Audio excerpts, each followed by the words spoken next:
मैं हूं सुरभि सिंह और स्वागत है आपका हमारे चैनल नेक्स्ट 9 न्यूज पर। जी हाँ, तो आज इस रिपोर्ट में हम बात करने वाले हैं राजेश खन्ना के बारे में कि आखिरी समय में राजेश खन्ना के वो आखिरी शब्द, वो आखिरी इच्छा क्या रही थी।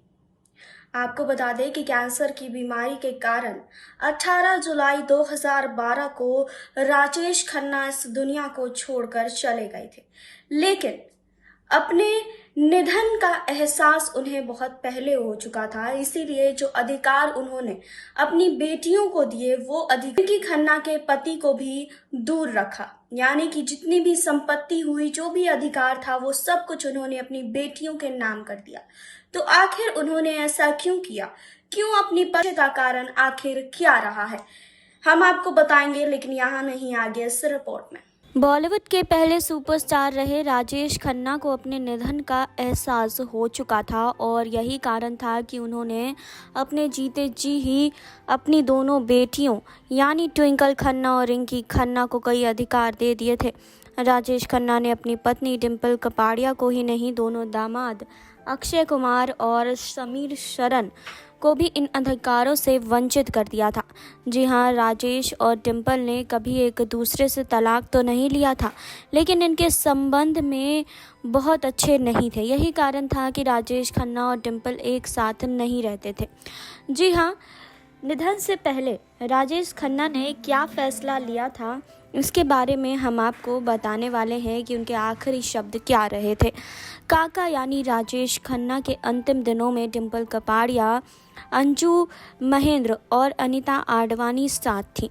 डिम्पल राजेश के साथ उनके बंगले आशीर्वाद में उनकी देखभाल के लिए आ गई थी। राजेश खन्ना और डिम्पल के संबंध सामान्य नहीं थे, लेकिन जहां भी दोनों को एक दूसरे की ज़रूरत होती थी, दोनों साथ खड़े रहते थे।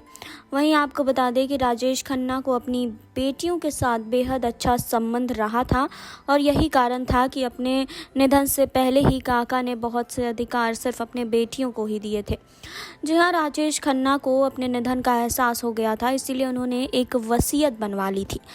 29 जुलाई 2012 को एक रिपोर्ट के अनुसार, इस वसीयत के अनुसार राजेश ने अपनी संपत्ति का हक केवल अपनी दोनों बेटियों को दिया था। जी हाँ, आपको बता दें कि राजेश खन्ना ने अपने तमाम निवेश और बैंक अकाउंट एक्सेस करने का हक केवल दोनों बेटियों ट्विंकल खन्ना और रिंकी को दिया था। वसीयत राजेश खन्ना, डिम्पल कपाड़िया, दामाद अक्षय कुमार और कुछ खास दोस्तों और फैमिली डॉक्टर दिलीप के सामने ही पढ़ी गई थी। जी हाँ, आपको बता दें कि राजेश खन्ना ने अपनी संपत्ति का कुछ हिस्सा भी डिम्पल के नाम नहीं किया था। अगर हम इनकी लव स्टोरी की बात करें तो राजेश खन्ना को डिम्पल कपाड़िया से पहली नज़र में प्यार हो गया था। जी हाँ, पार्टी में हुई राजेश और डिम्पल की छोटी सी मुलाकात कब प्यार में बदल गई, उन्हें खुद इस बात का एहसास नहीं हुआ। बात झट से शादी तक भी पहुंच गई, लेकिन जितनी जल्दी प्यार से मोहब्बत से शादी इस कपल की कहानी पहुंची थी, उतनी ही तेज़ी से ये अलग भी हो गए। राजेश खन्ना और डिम्पल कपाड़िया शादी के 10 साल तक साथ रहे। हालांकि शादी के कुछ वक्त बाद ही दोनों के बीच खटपट शुरू हो गई थी। डिम्पल और राजेश की शादी जब हुई थी, उसके 6 महीने बाद ही फिल्म बॉबी रिलीज़ हुई थी, जिसके बाद डिम्पल बहुत ज़्यादा पॉपुलर हो गई थी। बावजूद इसके डिम्पल ने बॉलीवुड का रास्ता छोड़ घर संभालने का फैसला किया था। फिर भी राजेश खन्ना और डिम्पल कपाड़िया का रिश्ता तनावपूर्ण ही रहा। राजेश खन्ना के बिहेवियर से लेकर उनके रहन सहन का ढंग कभी कभी डिम्पल को अखरता था। इसके अलावा राजेश खन्ना थोड़े बेपरवाह किस्म के भी थे। डिम्पल से शादी के बाद भी वो जरा सा भी नहीं बदले। वहीं डिम्पल को जब बात सबसे बुरी लगती थी, वो थी राजेश खन्ना के अफेयर्स की खबरें। जी हाँ, आपको बता दें कि रोज़ इन बातों से तंग आकर एक बार ट्विंकल खन्ना नाराज़ होकर अपने पिता के घर भी चली गई थी। जी हाँ, आपको बता दें कि the Rajesh Khanna the untold story of India's first superstar लिखने वाले यासिर उस्मान की किताब के मुताबिक डिम्पल अपनी शादीशुदा ज़िंदगी से इतनी हताश हो गई थी कि एक बड़ा फैसला उन्होंने कर लिया था। डिम्पल ने राजेश खन्ना से तलाक लेने का मन बना लिया था। वहीं इस किताब में ये भी लिखा है कि राजेश खन्ना भी अपनी पर्सनल लाइफ से इतने परेशान हो गए थे कि उन्होंने अपनी ज़िंदगी को ख़त्म करने का फ़ैसला कर लिया था। ज़िंदगी में आए सूनेपन से वो खुद को ख़त्म करना चाहते थे।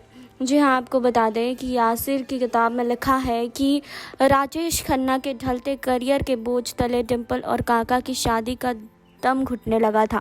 ऐसे में आए दिन डिम्पल और राजेश के बीच लड़ाई झगड़े होने शुरू हो गए थे। डिम्पल और राजेश के बीच लगातार गलतफहमियां बढ़ती ही जा रही थी। ऐसे में एक दिन डिम्पल का सब्र टूटा और वो छोटी सी ट्विंकल को लेकर आशीर्वाद से अपने पिता के घर चली गई। जब डिम्पल अपने पिता के पास पहुंची तो राजेश खन्ना ने उनसे बात करने की कोशिश की, लेकिन डिम्पल इतने गुस्से में थी कि उन्होंने काका से बात करने से इनकार कर दिया। वहीं उन्होंने राजेश को तलाक देने का फ़ैसला कर लिया और डिवोर्स के पेपर्स भी उन्होंने तैयार करवा लिए थे। इस बीच राजेश खन्ना की एक फ़िल्म की आउटडोर शूटिंग थी जिसके लिए वो कश्मीर चले गए। ऐसे में दोनों को लंबा वक्त अलग अलग बिताने का मौका मिला। इधर डिम्पल समझ नहीं पा रही थी कि वो अपनी ज़िंदगी को लेकर क्या फ़ैसला ले। ऐसे में डिम्पल बच्चों के बारे में सोचकर वापस आशीर्वाद बंगले में आ गई। जी हाँ, डिम्पल फिर भी इस रिश्ते को बचाने के लिए बहुत कुछ सहती रही। जहाँ डिम्पल इतनी चीज़ों से अकेले जूझ रही थी, वहीं राजेश खन्ना ने एक बार फिर इंटरव्यू के दौरान बताया था कि लोगों से उनका विश्वास उठने लगा है। ऐसे में वह डिम्पल से भी अपने मन की बात शेयर नहीं करते थे। हालात इतने ख़राब हो गए थे कि उन्होंने अपनी जान तक लेने का सोच लिया था। जी हाँ, आपको बता दें कि जब राजेश खन्ना को ये एहसास हो गया था कि अब वो ज़्यादा दिन ज़िंदा नहीं रह पाएंगे तो उन्होंने सारे हक अपनी बेटियों को दे दिए थे। वो डिम्पल से इतने खफा थे कि उन्होंने अपने आखिरी समय में भी डिम्पल से वो सारी चीज़ें नहीं कही, वो सारा हक अपनी पत्नी डिम्पल को नहीं दिया जो उन्होंने अपनी बेटियों को दिया है। जी हाँ, तो आपने देखी अभी ये रिपोर्ट। आपने जाना कि राजेश खन्ना ने अपने आखिरी समय में अपनी बेटियों को वो अधिकार दिए जो अधिकार उन्होंने अपनी पत्नी को भी नहीं दिया। जी हाँ, यानी कि जितनी भी संपत्ति थी वो सारा उन्होंने अपनी बेटियों के नाम कर दिया। जी हाँ, 18 जुलाई 2012 को राजेश खन्ना इस दुनिया को अलविदा कहे गए थे। जी हाँ, तो इस रिपोर्ट को लेकर आप सबकी क्या राय है कमेंट बॉक्स में बताइए। जुड़े रहिए हमारे साथ, लाइक करें, सब्सक्राइब करें और बेल आइकन दबाना बिल्कुल ना भूलें।